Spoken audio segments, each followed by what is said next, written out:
और महिला सुरक्षा को सशक्त बनाने के लिए लखनऊ कमिश्नरेट पुलिस ने एक बड़ी और अहम पहल की है। सभी थानों के मिशन शक्ति केंद्रों को अलग अलग मोबाइल नंबर मुहैया कराए गए हैं, जिन पर महिलाएं सीधे अपनी शिकायत दर्ज करा सकेंगी। शिकायतकर्ता का नाम और पता पूरी तरह से गुप्त रखा जाएगा। और कुल 53 CUG नंबर भी जारी कर दिए गए हैं, जो 24 घंटे एक्टिव रहेंगे, जिन पर छेड़खानी, हिंसा, साइबर अपराध, उत्पीड़न, इस तरह की शिकायतें महिलाएं सीधे दर्ज करा सकेंगी थाने वाइज।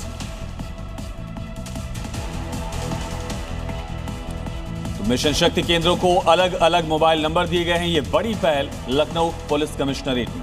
उत्तर प्रदेश में अपराधियों पर पुलिस कहर बनकर टूट रही है, लेकिन इसके बाद भी कुछ अपराधियों में पुलिस का खौफ नहीं है, क्योंकि हापुड़ में कुछ ऐसा ही दिखा है। हापुड़ में बेखौफ अपराधियों ने कारोबारी के मुनीम से 85 लाख रुपए लूट लिए हैं। शायद वो भूल गया कि यूपी में अपराध करने का क्या परिणाम होता है। वारदात के अपराधी मौके से फरार हो गए। वहीं वारदात की सूचना के बाद पुलिस अब बदमाशों की तलाश में जुट गई है। कई घंटे बीत जाने के बाद भी अपराधियों का कोई सुराग नहीं मिल पाया है, लेकिन अब पुलिस ने अपराधियों के पोस्टर जारी किए हैं और 50,000 रुपए इनाम की भी घोषणा की है। और यूपी के गोंडा से बड़ी खबर है, जहां घना कोहरा छाया हुआ है। कोहरे से विजिबिलिटी बेहद कम हो गई। अगले एक हफ्ते के लिए अलर्ट जारी किया गया। शीत लहर का प्रकोप अगले एक हफ्ते भी जारी रहेगा। उत्तर प्रदेश के गोंडा से तस्वीरें सामने आई हैं, जहां पर घना कोहरा छाया हुआ। तो कल ही गोंडा के बगल के जिले बस्ती में एक एक्सीडेंट में 4 लोगों की मौत हो गई थी कोहरे की वजह से। और अगले एक हफ्ते के लिए अब शीतलहर का असर यहां जारी रहेगा, ऐसी संभावना जाहिर की गई है। मौसम विभाग की तरफ से अलर्ट जारी किया गया। दिल्ली NCR में प्रदूषण का स्तर आज थोड़ा कम हुआ है, लेकिन स्थिति अब भी गंभीर है। कई इलाकों में अभी भी प्रदूषण स्तर 350 के पार है। आज सुबह 6 बजे बवाना में सबसे ज्यादा AQI 378 दर्ज किया गया। खराब होती हवा के कारण स्वास्थ्य पर इसका गंभीर असर पड़ रहा है। खासकर सांस की बीमारी वाले लोगों के लिए मुश्किलें और भी ज्यादा बढ़ गई हैं। दिल्ली में बढ़ते प्रदूषण को लेकर आम आदमी पार्टी ने दिल्ली सचिवालय के बाहर जोरदार प्रदर्शन किया। सौरभ भारद्वाज ने सरकार पर निष्क्रियता का आरोप लगाया। उन्हें जगाने के लिए थाली बजाई गई। सौरभ भारद्वाज ने कहा कि अगर दिल्ली का प्रदूषण कम नहीं करना है तो बीजेपी सरकार को फर्जीवाड़ा बंद करना होगा और ईमानदारी से काम करना चाहिए।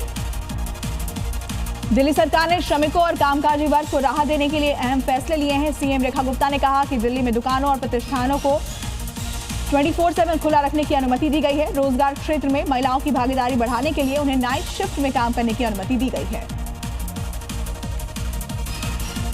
उत्तर पूर्वी दिल्ली के नंद नगरी इलाके में पुलिस ने एक शातिर स्नैचर को धर दबोचा। पुलिस ने आरोपी के पास से बटनदार चाकू, छीना गया मोबाइल फोन और नकद भी बरामद किया। पुलिस के मुताबिक आरोपी पहले भी लूट, बटमारी और चोरी के 3 मामलों में शामिल रह चुका है। फिलहाल उसके अन्य साथियों की तलाश की जा रही है। उत्तर पूर्वी दिल्ली में वाहन चोरी की बढ़ती घटना पर एंटी ऑटो थेफ्ट स्क्वाड ने बड़ी कार्रवाई की और 3 सक्रिय ऑटो लिफ्टर्स को गिरफ्तार किया गया। इस कार्रवाई में अलग अलग थाना क्षेत्रों से चोरी की गई कुल 11 बाइक्स भी बरामद की गई। फिलहाल पुलिस तीनों से पूछताछ कर गैंग के बाकी सदस्यों की तलाश कर रही है। मनरेगा का नाम बदलने को लेकर विपक्ष के प्रदर्शन पर केंद्रीय मंत्री गिरिराज सिंह ने जोरदार हमला किया। उन्होंने कहा कि नए नाम में तो राम जी हैं, इसीलिए ये नाम खराब नहीं है। नाम और काम दोनों बहुत अच्छा है। गिरिराज ने विपक्ष को घेरते हुए कहा, विपक्ष को आखिर राम नाम पर क्यों आपत्ति है। SIR को लेकर समाजवादी पार्टी के प्रमुख अखिलेश यादव ने एक बार फिर से बीजेपी पर हमला बोला। अखिलेश ने SIR को बीजेपी की सोची समझी साजिश बताते हुए कहा, बीजेपी सरकार ने SIR के जरिए NRC किया है। अखिलेश ने कहा कि बीजेपी ने सबसे ज्यादा वोट वहां कटवाए जहां बीजेपी हार रही है। टीएमसी नेता अभिषेक बैनर्जी आज टीएमसी सांसदों के साथ बैठक करेंगे, जिसमें पार्टी के आंतरिक मतभेदों को लेकर चर्चा की जाएगी।